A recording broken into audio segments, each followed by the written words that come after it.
હળદી નાખું બોલું છું હળદર મીઠું નાખી કાલનું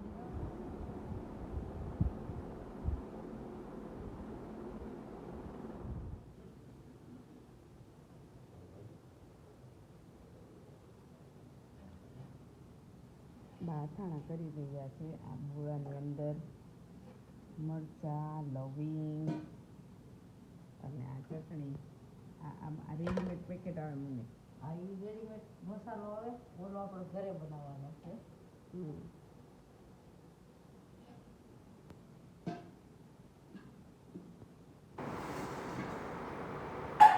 અહીંયા વરિયાળી આટલું એડ કરવાનું છે બોળો બનાવે છે બા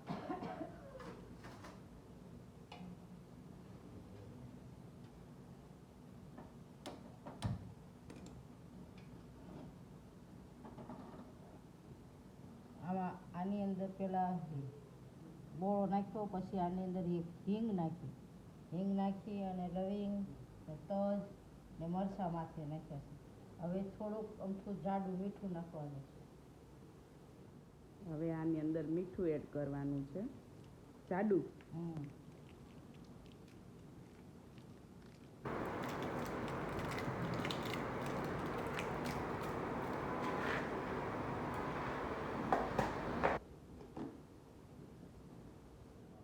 તેલ મૂકી દીધું છે સિંગ તેલ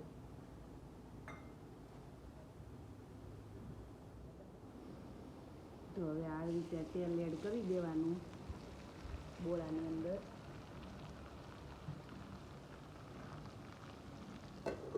ઢાંકી દેવાનું એટલે બોળો બધો ચડી જશે અંદર એમ ને મમ્મી જોઈ શકો છો જરૂર પડે તો પાછું થોડુંક તેલ એડ કરવાનું આ ફૂલ ગરમ કરેલું તેલ છે સિંગ તેલ વાપર્યું છે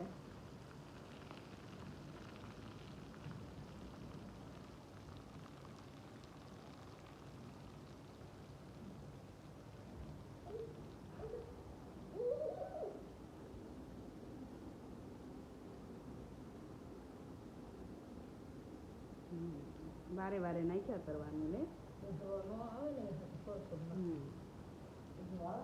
નહીતર ઉભરો આવે એટલા માટે થોડી વારે એડ કરવાનું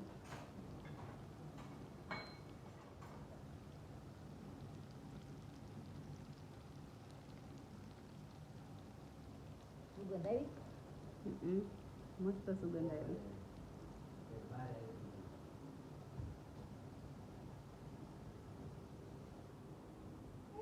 જો આ રીતે કરવો હોય ને બોલો આપણે આ મેથી કુડિયા લાવીને બધું આમાં નાખીને આ રીતે વગાડી નાખવાનું પછી આ ઠરી જાય ને ત્યાંની અંદર આપણે વરિયાળી મરચું બધું મસાલો બધું નાખવાનો પછી લીંગ ને બધું આની અંદર પછી નાખવાનું હા ધાણા જીરું ને બધું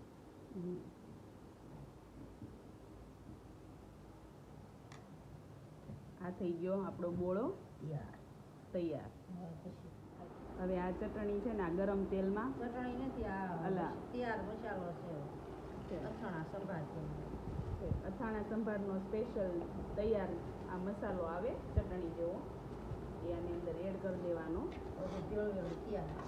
બધું મિક્સ આવે એની અંદર રેડીમેડ લાવ્યા છે એ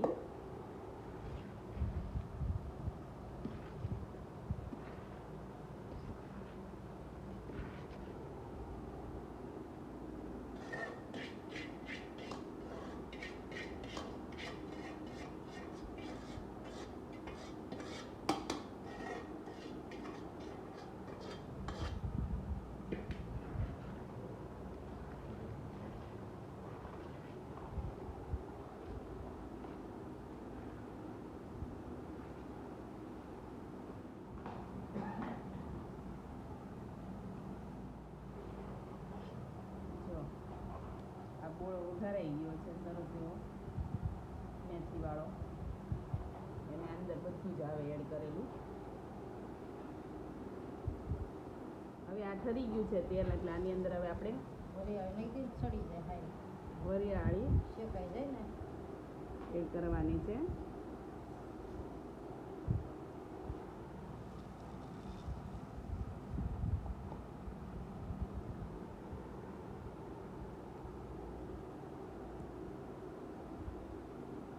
જુદી જ રીતે બાએ જુદી રીતે જ તે બોળાને વઘાર કર્યો છે.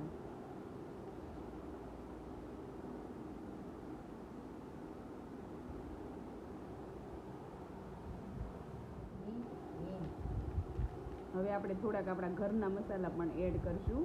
આની અંદર હવે થોડીક હિંગ એડ કરવાની છે.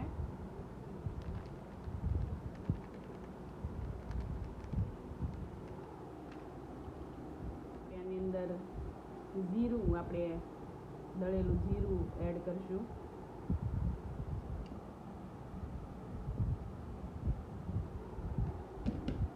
આપણે ટાટાનું થોડુંક મીઠું એડ કરવાનું છે.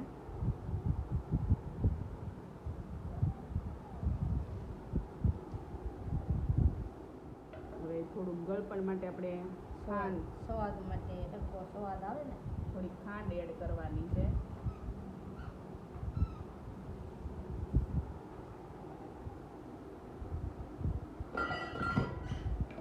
હવે આપણી થોડીક ઘરની ચટણી હોય ને એ એડ કરવાની છે.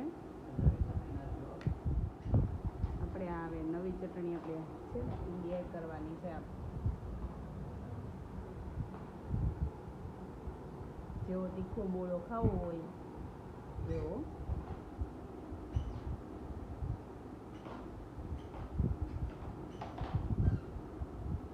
બહુ તીખી છો મમ્મી?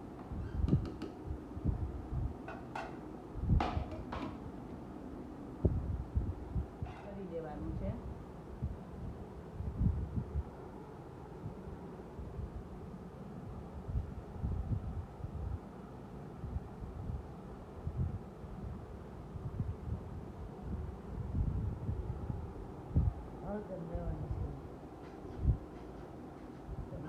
થોડીક આપણે હળદર એડ કરવાની છે.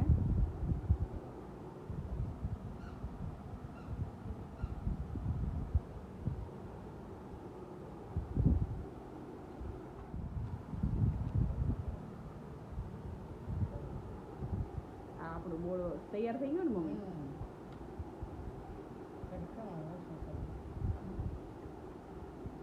ઘરે બધી વસ્તુ નાખીને બનાવ્યો છે અને આ અથાણા સંભાર લાવ્યા છે તૈયાર બધો બે ભેગો કરી અને પછી કેરીમાં ભેળવવાનો છે. આ બધું મિક્સ થઈ ગયું છે અને આ રેડીમેડ પેકેટ આવ્યું હતું ને, હવે આ ઘરનું કરી અને આ મિક્સ કરી દેવાનું છે.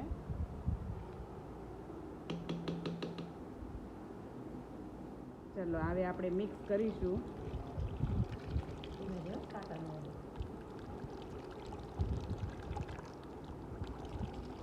મસ્ત એવો થઈ ગયો છે, જો તમે જોઈ શકો છો. હવે બહુ ઉડાડી. ચલો આ બાએ બધો મસાલો એડ કરી દીધો છે. તો આ બાએ બધું બોળાનું કામ રેડી કરી દીધું છે. હવે આપણે કેરી સૂકવેલી છે ને એ હવે આની અંદર આપણે એડ કરવાની છે.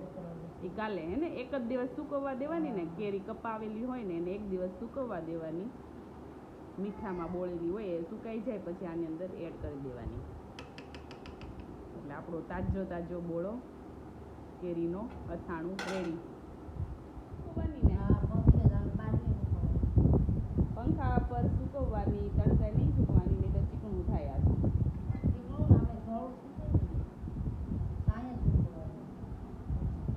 જો હવે બા અથાણાની તૈયારી કરી રહ્યા છે. બોળો તો બાએ એક દિવસ અગાઉ બનાવી નાખ્યો હતો.